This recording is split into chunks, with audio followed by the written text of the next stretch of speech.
Hi friends, मैं आकांक्षा शर्मा जी की वित्ताकांक्षा में आपका स्वागत करती हूँ। फ्रेंड्स, मुझे प्रबंधन के बहुत ही शानदार भुगतान से इसके सब प्रश्न मिले थे और वो मुझे आपको कराना बहुत ज़्यादा ज़रूरी था क्योंकि इससे 3 या 4 प्रश्न बनते ही बनते हैं। बाकी हमारा प्रबंधन के अलग अलग कोर्सेज चल रहे हैं चैनल पर।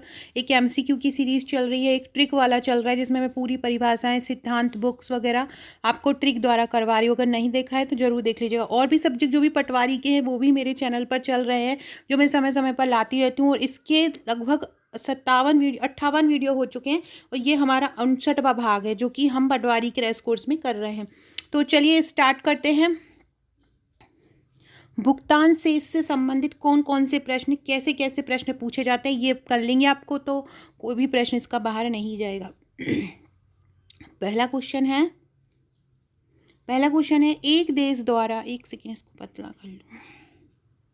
एक देश द्वारा अन्य सभी देशों के साथ किया गया वह व्यवहार डैश के रूप में दर्शाया जाता है। एक देश द्वारा अन्य सभी देशों के साथ अगर व्यापार किया जाए, व्यवहार किया जाए, अन्य देशों के साथ व्यापारी किया जाता है तो वो व्यवहार को किस रूप में दर्शाया जाता है? तो उसको दर्शाया जाता है भुगतान संतुलन में। एक देश द्वारा अन्य सभी देशों के साथ किया गया व्यवहार किस रूप में दर्शाया जाता है? भुगतान संतुलन के रूप में दर्शाया जाता है। दूसरा है कंपनियों, व्यक्तियों और सरकार द्वारा किए गए लेन देन का विवरण किस रूप में दर्शाया जाता है? दूसरे का भी होगा भुगतान संतुलन के रूप में। आपसे पूछेंगी कंपनियों, व्यक्तियों और जो सरकार लेन देन करता है उसका जो विवरण है वो किस रूप में दिखता है? तो वो भी कैसे दिखता है? भुगतान संतुलन में। भुगतान संतुलन मतलब आपका आय और व्यय का लेखा जोखा। भुगतान संतुलन में क्या शामिल किया जाता है? अदृश्य मदें मतलब आयात निर्यात। अदृश्य मदें एक पक्षीय हस्तांतरों तथा पूंजीगत लेन देन को, जो भी एक पक्ष के द्वारा जो भी हस्तांतरण होता है एक देश से दूसरे देश में, और उसमें जो अदृश्य मदें होती हैं, पूंजीगत जो लेन देन होता है, आपने उनको पूंजी दी, उन्होंने आपको पूंजी दी, तो ये सब किस में शामिल होता है? ये सब भुगतान संतुलन में शामिल होता है। ये ऑप्शन में आपसे पूछेंगे कि भुगतान संतुलन में किसको शामिल किया जाता है, या तो आपको ये चारों ऑप्शन दे देंगे और बोलेंगे उपरोक्त सभी, या आपको इनमें से 3 दे देंगे और कोई एक गलत दे देंगे। तो इस प्रकार से आपको याद रखना है कि भुगतान संतुलन में क्या शामिल होता है। तो अदृश्य मदें होती हैं, एक पक्षीय हस्तांतरण होता है और पूंजीगत लेन देन होता है। अगला क्वेश्चन है भुगतान संतुलन को कितने भागों में बांटा है? तो भुगतान संतुलन को 2 भागों में बांटते हैं। Very very very important question. भुगतान संतुलन को कितने भागों में बांटते हैं? भुगतान संतुलन को 2 भागों में बांटते हैं। याद रखिएगा, भुगतान संतुलन कितने भागों में बांटा जाता है? तो भुगतान संतुलन को 2 भागों में बांटते हैं। अगला क्वेश्चन है भुगतान संतुलन में जो चालू खाते की प्रविष्टियों में किसको शामिल किया जाता है? चालू खाता करंट अकाउंट में किसको शामिल किया जाता है? इसमें दृश्य व्यापार और अदृश्य व्यापार दोनों को ही शामिल किया जाता है। भुगतान संतुलन में चालू खातों की प्रविष्टियों में किसको शामिल किया जाता है? तो चालू खाते की प्रविष्टियों में भुगतान संतुलन में जो दृश्य व्यापार है उसको भी शामिल किया जाता है, जो अदृश्य व्यापार है उसको भी शामिल किया जाता है। अगला क्वेश्चन है किसी देश के भुगतान संतुलन में क्या शामिल होता है? किसी देश का जो भुगतान संतुलन है उसमें क्या शामिल होता है? तो उसमें बचत भी होती है, निवेश खाता भी होता है, व्यापार संतुलन भी होता है। तो किसी देश के भुगतान संतुलन में क्या क्या शामिल होता है? तो बचत भी होती है, निवेश खाता भी होता है, व्यापार संतुलन भी। ये तीनों ही किसी देश के भुगतान संतुलन में शामिल होते हैं। विदेशी निवेश किस खाता के अंतर्गत आता है? आपको विदेश में निवेश करना है तो वो किस खाते के अंतर आएगा? पूंजीगत खाता। विदेश में निवेश किस खाते के अंतर्गत आता है? तो विदेशी निवेश पूंजीगत खाता के अंतर्गत आता है। विदेशी निवेश किस खाते के अंतर्गत आता है? पूंजीगत खाता। विदेश में आपने किसी कंपनी में कोई निवेश कर दिया है, कहीं पर आपने कोई प्रॉपर्टी में निवेश कर दिया है, तो किस खाते के अंतर्गत आएगा आपके? तो पूंजीगत खाते के अंतर्गत आएगा। वह व्यवस्था जिसमें आपूर्ति और मांग के आधार पर मुद्राओं के लिए विनिमय दर निर्धारित होती है। ऐसी व्यवस्था जिसमें आपूर्ति और मांग के अनुपात, जो आपूर्ति की जा रही है, जितनी मांग हो रही है उसके आधार पर मुद्राओं के लिए एक विनिमय दर होती है। वो विनिमय दर किसके द्वारा निर्धारित होती है? लचीली विनिमय दर। व्यवस्था जिसमें आपूर्ति और मांग के आधार पर, मतलब जैसा मांग होगा वैसे ही आपूर्ति होगी, हम उसकी विनिमय दर को बदलते रहते हैं। ऐसी विनिमय दर जिसको हम मांग और आपूर्ति के अनुसार बदलते रहेंगे वो कैसी कहलाएगी? वो लचीली विनिमय दर कहलाएगी। कौन निर्यात की औसत कीमत की तुलना आयात की औसत कीमत में करता है? निर्यात की औसत कीमत और आयात की औसत कीमत में तुलना कौन करता है? व्यापार की शर्तें। व्यापार की शर्तें जो होती हैं, निर्यात की औसत कीमत, जितना भी निर्यात किया हो उसका टोटल एवरेज, और टोटल जो आयात किया हो, इंपोर्ट और एक्सपोर्ट का जो टोटल एवरेज है, उसका निर्धारण कौन करता है? उसका जो कंडीशंस ऑफ ट्रेड जो रहेगा, मतलब व्यापार की शर्तें जो रहेंगी, वो औसत कीमत की तुलना और आयात की औसत कीमत की तुलना और निर्यात की औसत कीमत की तुलना करेंगी कौन? व्यापार की शर्तें। अगला क्वेश्चन है, यदि एक टोयोटा कंपनी, कोई भी कंपनी का आपसे पूछ सकते हैं, यदि टोयोटा कंपनी भारत में कारखाना स्थापित करती है तो ये भुगतान संतुलन के किस घटक में आएगा? तो ये आएगा पूंजी खाता में। यदि टोयोटा कंपनी, यदि हम विदेश में निवेश करते हैं तो हमें कौन से में आएगा? पूंजी खाते में। यदि कोई कंपनी हमारे भारत में कारखाना स्थापित करती है तो वह भुगतान संतुलन के किस घटक में आएगा? पूंजी खाते में आएगा।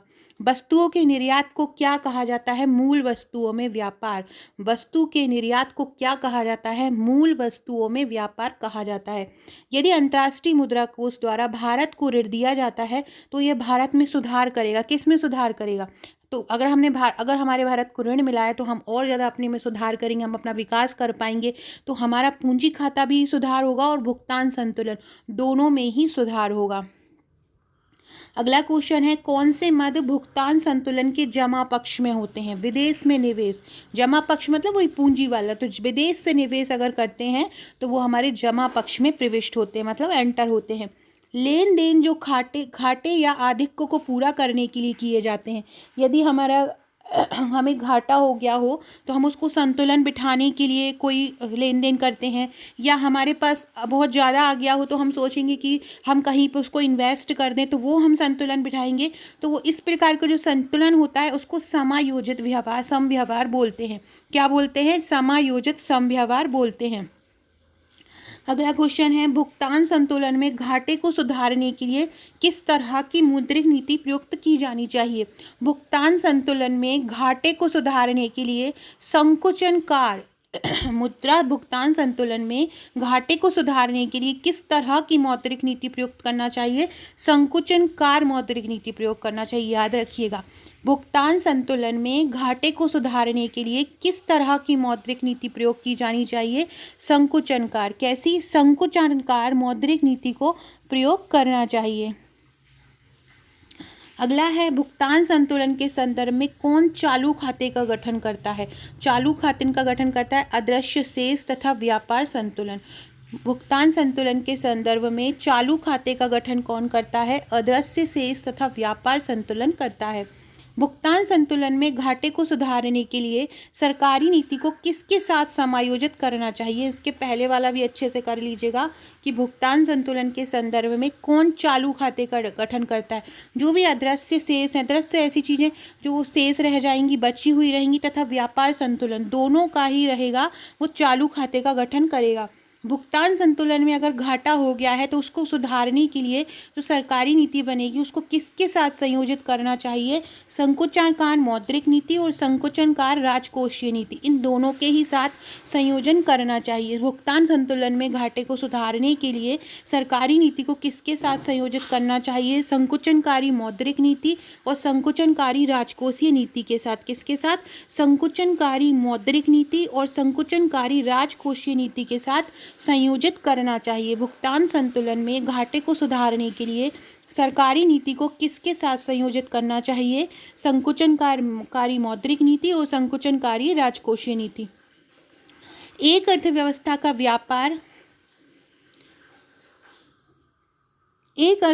का व्यापार वित्त वर्ष के लिए क्या दर्ज करता है? वस्तुओं का आयात और निर्यात। भुगतान शेष पूंजी खाते में मूल रूप से खालिस्तान व खालिस्तान वर्ग की मदें शामिल होती हैं। तो भुगतान शेष मतलब जो बचा हुआ, भुगतान शेष पूंजी खाते में बैलेंस पेमेंट होता है भुगतान शेष को। तो जो भुगतान शेष पूंजी खाते हैं उनमें क्या क्या होता है? तो उनमें प्रत्यक्ष विदेशी निवेश और विदेशों से अनुदान, ये वर्ग की मदें शामिल होती हैं। ये ध्यान रखिएगा, इंपॉर्टेंट है बहुत ज़्यादा, कि भुगतान से या जो बैलेंस होता है खाता, उसमें मूल रूप से कौन सी मदें शामिल होती हैं? प्रत्यक्ष विदेशी निवेश और विदेशों से अनुदान। भुगतान से इस पूंजी खाते में कौन सी मदें होती हैं? प्रत्यक्ष विदेशी निवेश और विदेशों से अनुदान। अगला क्वेश्चन पढ़ते हैं। फ्रेंड, अगला क्वेश्चन पढ़ने से पहले अगर आप मध्य प्रदेश पटवारी की तैयारी कर रहे हैं तो आप हमारे ये सरल भाषा में तैयार नोट्स ले सकते हैं। बहुत ही सरल, सटीक, टू द पॉइंट नोट्स को तैयार किया गया है। प्रबंधन पूरा हैंड रिटन है, हिंदी पूरा हैंड रिटन है, कंप्यूटर, गणित, तर्क शक्ति, मध्य प्रदेश सामान्य ज्ञान पूरा फ्लो चार्ट डायग्राम के साथ हैंड रिटन है। इसमें मध्य प्रदेश भारत सरकार की योजनाएं, कल्याणकारी कार्यक्रम, बजट, वन सर्वेक्षण, व्यापम की परीक्षाओं में आने वाले प्रश्न, विज्ञान के 3000 वर्ड लाइनर, सामान्य ज्ञान और सामान्य अंग्रेजी ट्रिक के साथ ये आपको मिले। सबसे महत्वपूर्ण बात इसके साथ मिलने वाला ये व्हाट्सएप का ग्रुप है। ये व्हाट्सएप ग्रुप आपके लिए एक रामबाण और परीक्षा में सफलता दिलाने वाला है, क्योंकि हम इसमें ऐसी ऐसी चीज़ें करवा रहे हैं जो एग्ज़ाम में आना ही है। जैसे कि मैथ्स के कोई टॉपिक है, साझेदारी है सपोज कीजिए, तो साझेदारी की ट्रिक और साझेदारी से संबंधित कितने भी प्रश्न बन सकते हैं वो पूर्व परीक्षाओं में आए हुए प्रश्न की प्रैक्टिस हम ग्रुप में कराते हैं। मतलब आपको हर वक्त वहाँ पे कुछ ना कुछ भेजा जाता है। अभी आज यहाँ पे ग्रुप में करवाई जाएगी। आज हिंदी की जितनी भी रचना है और रचनाकार हैं, हिंदी के कहानी हैं और कहानीकार हैं, उनको आप कैसे याद कर सकते हैं, कौन कौन से आ सकते हैं, कौन कौन से आ चुके हैं, तो ये सब आज वहाँ पर तैयार करवाया जाएगा। तो अगर आप ये लेना चाहते हैं तो आपको 2199 का पेमेंट करना है। आपको ये ग्रुप तुरंत मिल जाएगा और 7 से 8 दिन में नोट्स आपके पास डिलीवर हो जाएंगे। तो अगर आप ये लेना चाहते हैं तो आप मुझे ऊपर दिए नंबर पर व्हाट्सअप कर सकते हैं। प्रबंधन को फ्लो चार्ट डायग्राम के साथ कवर किया, एक शॉर्ट बनाया था मैंने प्रबंधन की पूरी बुकलेट का, तो वो आप देख सकते हैं। तो अगर आप ये लेना चाहते हैं तो इसको अपने घर पे मंगवा सकते हैं। ये जितनी भी ये PDF है प्रबंधन की, मैं ट्रिक का बना रही हूँ, ये भी सब आपको वहीं उसी ग्रुप में ही मिलेंगी। अगला क्वेश्चन है, यदि भुगतान संतुलन को संतुलित करने के लिए ऋण भी नहीं मिल पाता है तो उसे क्या बोलते हैं? या तो भुगतान संतुलन हो करना है, अब हमको बहुत ज़्यादा हानि हो गया है और या हमको बहुत ज़्यादा लाभ हो गया है, कुछ भी हुआ है और हमको भुगतान संतुलन करना है, उसके लिए हमें ऋण की ज़रूरत पड़ती है। तो ऋण अगर नहीं मिल पाता है ऋण, तो वो स्थिति क्या कहलाती है? उसको समप्रभु ऋण संकट कहते हैं। क्या बोलते हैं? समप्रभु ऋण संकट बोलते हैं। सेवा व्यापार को कितने भागों में विभाजित किया है? सेवा व्यापार को 2 भागों में विभाजित करते हैं। सेवा व्यापार कितने भागों में बांटा गया है? सेवा में 2 वर्ण हैं, 2 भाग में बांटा है, तो याद रखिएगा सेवा व्यापार को कितने भागों में बांटा है? 2 भागों में। निवेश से प्राप्त आय किस में शामिल की जाती है? निवेश से प्राप्त आय जो होती है सेवाओं के कारक व्यापार में शामिल की जाती है। निवेश से प्राप्त आय कहाँ से शामिल की जाती है? सेवाओं के कारक व्यापार में। निवेश से प्राप्त आय किस में शामिल की जाती है? सेवाओं के कारक व्यापार में शामिल की जाती है। अगला है, भुगतान संतुलन घाटे में सुधार हेतु क्या किया जाता है? भुगतान असंतुलन कब होता है, घाटा कब होता है कि जब हम खरीद ज़्यादा रहे हों और बेच कम रहे हों, मतलब हमारा निर्यात कम हो और आयात ज़्यादा हो, और तो हमें क्या हो रहा, हमारी पूंजी दूसरे देशों पे ज़्यादा जा रही है और उनकी पूंजी हमारे यहाँ नहीं आ रही है, तो हमें घाटा हो जाता है। इस स्थिति में क्या करना चाहिए? आयात पर जितना हम चीज़ें खरीद रहे हैं उस पर हमें थोड़ा नियंत्रण कर लेना चाहिए। माल के निर्यात और आयात के संतुलन को क्या कहा जाता है? व्यापार का संतुलन कहा जाता है। विदेशी व्यापार भुगतान किससे संबंधित है? भुगतान संतुलन से। विदेशी व्यापार किससे संबंधित है? भुगतान संतुलन से संबंधित है। भारत के विदेशी व्यापार की समस्याओं में क्या एक है? व्यापार की प्रतिकूल शर्तें। भारत के विदेशी व्यापार की प्रमुख समस्याएं हैं, उनमें से एक प्रमुख समस्या क्या है? व्यापार की प्रतिकूल शर्तें। क्या है? व्यापार की प्रतिकूल शर्तें। भुगतान में चालू खाते का घटक नहीं है। क्या नहीं है भुगतान में चालू खाते का घटक? हस्तांतरण। हस्तांतरण जो है वो चालू खाते का घटक नहीं है। विदेशी व्यापार की समस्याओं में एक क्या है? व्यापार की अगर प्रतिकूल हो जाए, व्यापार अगर स्थिति प्रतिकूल हो जाए, हमारे अनुकूल ना हो, तो प्रॉब्लम आ जाएगी। भुगतान खाते की शेष राशि में स्थानांतरण भुगतान शामिल है जिसमें चालू खाता हो। स्थानांतरण है, हस्तांतरण नहीं है। हस्तांतरण चालू खाते का घटक नहीं है। भुगतान खाते की शेष राशि में स्थानांतरण भुगतान शामिल है किसमें? चालू खाते में। फ्रेंड, डिस्क्रिप्शन बॉक्स में WhatsApp, Telegram, Facebook, Twitter, Insta का लिंक जरूर मिल जाएगा, उसको जरूर ज्वाइन कर लीजिएगा। अगर आपने मेरी इंस्टा ID फॉलो नहीं की है तो AKANKSHA1957 पर आप मुझे फॉलो कर सकते हैं। इसके अलावा अगर आपने आपका नंबर मेरे पास व्हाट्सएप पर सेव नहीं कराया है तो करा दीजिए, वहाँ भी आपको महत्वपूर्ण अपडेट, महत्वपूर्ण क्वेश्चन मिलते रहेंगे। मेरा नंबर है 6260190944। भुगतान खाते की शेष राशि में स्थानांतरण भुगतान शामिल है, जिसमें है चालू खाता। स्थानांतरण भुगतान वहाँ होगा जहाँ पे एक करंट अकाउंट हो। एक अर्थव्यवस्था के भुगतान के संतुलन में क्या क्या होता है? एक चालू खाता होता है, एक पूंजी खाता होता है, भूल चूक लेनी देनी होती है। व्यापार क्षेत्र में कौन सी मदें शामिल होती हैं? व्यापार क्षेत्र में दृश्य मदें, जो दिखाई दे। व्यापार क्षेत्र में कौन सी मदें शामिल होती हैं? दृश्य मदें। पूंजी खाते के अंतर्गत क्या शामिल किया जाता है? सरकारी सौदे और निजी सौदे। सरकारी सौदे और निजी सौदे को पूंजी खाते के अंतर्गत शामिल किया जाता है। भुगतान शेष का घटक क्या है? चालू खाता और पूंजी खाता है। पूंजी खाते के अंतर्गत किसको शामिल करते हैं? जितने भी आपके गवर्नमेंट आपने सौदे किए हो या आपने प्राइवेट करे हो, वो इसके अंतर्गत आते हैं। पूंजी खाते का लेन देन किस रूप में होता है? प्रवाह। पूंजी खाते का लेन देन किस रूप में होता है? पूंजी खाते का लेन देन प्रवाह रूप में होता है। किसी देश का अन्य देशों के साथ मौद्रिक आदान प्रदान के वार्षिक लेखा जोखा को क्या बोला जाता है? भुगतान संतुलन बोला जाता है। देश के समूह के साथ व्यापार करने की औपचारिक पद्धति ट्रेड वेंचर्स। आपने नाम सुना होगा, किसी देश का आपने बहुत सारे लोगों के साथ एक व्यापार किया है, उसकी जो औपचारिक पद्धति होती है, पूरा लिखा पढ़ी होकर जो काम होता है, वो होता है ट्रेड वेंचर्स। भारत का भुगतान संतुलन ठीक किया जा सकता है कैसे? निर्यात को बढ़ा के ज़्यादा से ज़्यादा हम निर्यात को बढ़ाएं, आयात को कम करें, घरेलू मुद्रा का अवमूल्यन जितना हो सके घरेलू मुद्रा का अवमूल्यन करें, कम करें, तथा आयात प्रतिस्थापन द्वारा मतलब आयात को कम किया जाए। सेवाओं से आयात और निर्यात को क्या कहा जाता है? अदृश्य व्यापार कहा जाता है। यही सेवा के प्रकार है, आयात और निर्यात। मैंने ऊपर बताया था 2 प्रकार होते हैं सेवाओं के। शेष विश्व से उधार भुगतान खाते के किस तरफ दर्ज किया जाता है? उधार भुगतान जो होता है वो खाते के किस तरफ दर्ज होता है? पूंजी खाते के क्रेडिट पक्ष में, मतलब जुड़ जाता है। उधार जो है भुगतान खाते के किस तरफ दर्ज किया जाए? उधार लिया है आपने तो जुड़ जाएगा, तो कहाँ जुड़ेगा? क्रेडिट पक्ष में जुड़ेगा। आय, उत्पादन और रोजगार पर किस खाते का सीधा प्रभाव पड़ता है?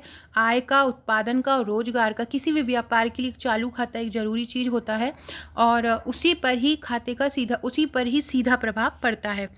अगला क्वेश्चन है, भारतीय निवासियों द्वारा जो भारत के निवासी हैं, उन्होंने विदेशी कंपनियों के शेयरों के निवेश भुगतान खाते के किस तरफ दर्ज किया जाता है? यदि कोई भारतीय निवासी है और उसने विदेशी कंपनियों में अपने शेयर का निवेश किया है, तो वो किस तरफ दर्शाया जाएगा? तो पूंजी खाते का डेबिट पक्ष। अब आप कहीं पे निवेश करोगे तो आपके खाते से पैसा कटेगा ना, तो कहाँ से? डेबिट पक्ष में ही बताएगा। डेबिट मतलब जो कटा हुआ हुआ। अगला है, पूंजी खाते में घाटा तब उत्पन्न होता है जब डेबिट पक्ष क्रेडिट पक्ष से अधिक होता है। तो जाहिर सी बात है, घाटा तब उत्पन्न होगा जब हमारे खर्च, मतलब जो हमारे अकाउंट से जा रहा है वो ज़्यादा हो कंपैरिजन टू जो आ रहा है। तो क्रेडिट पक्ष से जब डेबिट पक्ष अधिक होता है तो पूंजी खाते में घाटा उत्पन्न होता है। किसी खाते का आय, उत्पादन और रोजगार पर सीधा प्रभाव नहीं पड़ता। किस खाते का? तो पूंजी खाते पर आय, उत्पादन और रोजगार का सीधा प्रभाव नहीं पड़ता। किस पे पड़ता है? चालू खाते पे। याद रखिएगा, पूंजी खाते पे आय, उत्पादन और रोजगार का सीधा प्रभाव नहीं पड़ता। सीधा प्रभाव किस पर पड़ता है? चालू खाते पर पड़ता है। पूंजी खाते का नाम पक्ष बनता है किससे? पूंजी भुगतान। लाभ को अधिकतम देने के उद्देश्य से खाते से शेष में कौन से लेन देन दिए जाते हैं? स्वायत्त लेन देन। लाभ को अधिकतम करने के उद्देश्य से खाते से शेष में कौन से लेन देन किए जाते हैं? स्वायत्त। भुगतान संतुलन किसका लेखा विवरण है? एक लेखा वर्ष का। भुगतान संतुलन किसका लेखा विवरण है? लेखा वर्ष का। सो फ्रेंड्स, ये थे हमारे क्वेश्चन, करीब 50 से 60 ये क्वेश्चन थे बैलेंस ऑफ पेमेंट, भुगतान शेष से, और इससे आपको 2 से 3 प्रश्न या ज़्यादा भी बन सकते हैं। तो ये आपको अच्छे से कर लेना है। हर टॉपिक आपको बहुत अच्छे से कर लेना है, जो कि मैं वीडियो में करवा भी रही हूँ। बाकी अगर आपने मेरे नोट्स लिए होंगे, ग्रुप मिला होगा, तो वहाँ पर भी आपकी तैयारी बेहतरीन करवाई जा रही है। अगर आप लेना चाहते हैं तो आप मुझे ऊपर दिए नंबर पर व्हाट्सअप कर सकते हैं। Okay friends, thank you.